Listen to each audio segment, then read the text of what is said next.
Good design can play a vital role in saving you water in the garden. For example, these delicate mollis azaleas and rhododendrons wouldn't normally grow in an exposed site, but some smart person has planted this hedge of camellia, which not only looks amazing, but protects these delicate plants from the harsh wind and the hot sun. All plants create a microclimate. So here's a few ideas on how to use that in your garden. Great garden planting over time will actually change the environment that you're working with.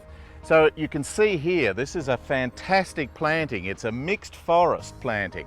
We have trees that are actually deciduous. They lose their leaves in wintertime, so you get that lovely winter sun coming through. And you've got evergreens that then provide a break, a windbreak, and also a sun break from the hot summer sun. Straight through there we have a northerly aspect, and that comes pelting through with hot sun in that summer period. But we have a fabulous environment here that is still cool. You have green grass, and there are minimal water inputs into this zone because of that strategic planting.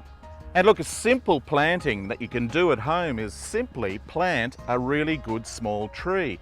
A small tree like this one here, this is a flowering crabapple. And a flowering crabapple provides you with that shade in the summertime and open full sun in the winter. So it gives you a change in climate, as well as protecting the ground and providing moisture here on site all year round.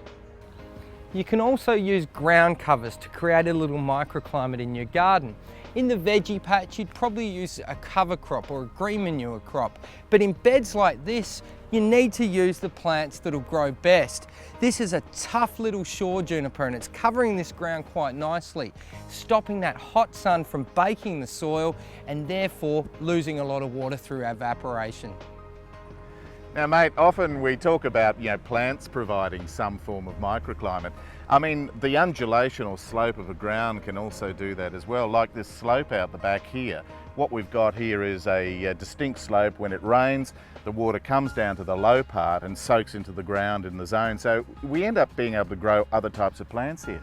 Yeah, Marcus, I suppose it's about getting to know your site, where your sun is, where the wind comes from, the important factors that dictate success in the garden. And by using things like landscapes, buildings and plants to nurse more delicate plants in your garden, and making sure that you select the right plant for the right site.